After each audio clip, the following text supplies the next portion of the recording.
మీరు తీసుకున్న జాగ్రత్తలు ఏంటి? కంపారిజన్స్‌లోకి వెళ్ళకుండా మీ ఓన్ వర్షన్ డెలివరీ చేయడానికి కాన్షియస్‌గా తీసుకున్న డెసిషన్ ఏంటి? యాక్చువల్ రైట్ టీమ్ ఉండడం ఇస్ ద బెస్ట్ థింగ్ అండి. విజయ్ క్లారిటీ ఉంది, సో ఏ క్యారెక్టర్ ఎలా బిహేవ్ చేయాలనేది. సో విజయ్తో మాట్లాడి ఇలా చేస్తున్నాను ఓకే కదా అనుకొని అలా చేయడం జరిగిందండి. మనోజ్ గారు, రోరింగ్ పెర్ఫార్మెన్స్ అంటున్నారు సార్. అంటే వాయిస్తో సీన్ని డామినేట్ చేశారు, సీన్లో ఉన్న వాళ్ళని డామినేట్ చేశారు అని కామెంట్ వస్తుంది. ఎలా తీసుకుంటారు? దట్ క్యారెక్టర్ హ్యాస్ దట్ ఇదండి, అండ్ ఆ క్యారెక్టర్కే అంత డెప్త్ ఉంది, వాడికి అంత యూనో చాలా వరకు ఆ పెయిన్ ఉంది.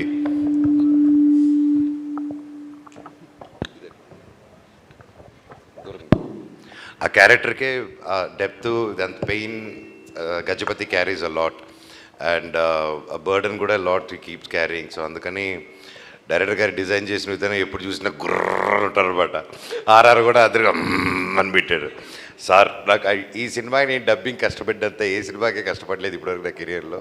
ఆయన అసలు కాంప్రమైజ్ అవ్వలేదు డైరెక్టర్ గారు, చెప్పించి like finally that was output. Thank you director గారు, I owe you a lot అండి. I love you so much. ఈరోజు ఏమాత్రం ఈ కొంచెం పేరు వచ్చిందంటే ఈరోజు అది total credit goes to director గారు and my co stars also. Thank you so much for you know, ఎదుట ఒక మంచి యాక్టర్స్ ఉన్నప్పుడే మీలో కూడా ఒక యాక్టింగ్ స్కిల్స్ బయటకు వస్తాయండి, and I believe in that. And I think I'm happy to work with the total crew members of this and you know my co stars including Aditi, Anandhi and Divya Pillai గారు, ఎవ్రీ వన్. ఎస్ అండి. మనోజ్ గారు ఇక్కడ 9 years తర్వాత almost reentry ఇచ్చారు.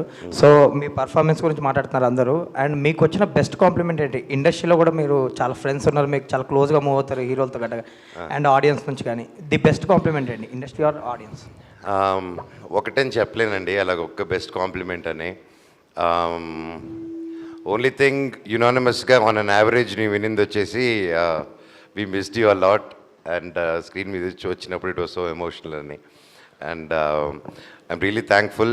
నేను అంటే కొన్ని videos అలాగా ఇంటర్నెట్లో పెట్టేస్తున్నారు కదా ఈ మధ్య నాకు వాట్సాప్లో, అండ్ నా ఇంట్రడక్షన్ ఫిల్మ్, నా ఇంట్రడక్షన్ వచ్చినప్పుడు the applause and the welcome cheering నాకు ఇచ్చింది. It was really super emotional అండి. అది చూసినప్పుడల్లా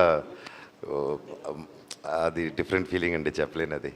ఆఫ్టర్ సో మచ్ ఇంత లవ్తో దే వెల్కమింగ్ బ్యాక్ అంటే నిజంగా అది గాడ్స్ బ్లెస్సింగ్ అండి, అండ్ పెద్దలు చేసుకున్న పూజలు అంతే. ప్రొడ్యూసర్ గారు, రాధామోహన్ గారు సార్, ఇప్పుడు పాత సినిమాలు రీ రిలీజ్ల వల్ల కొత్త సినిమాలు థియేటర్లు అనేవి కొంచెం ఇబ్బంది పడుతున్నాయి.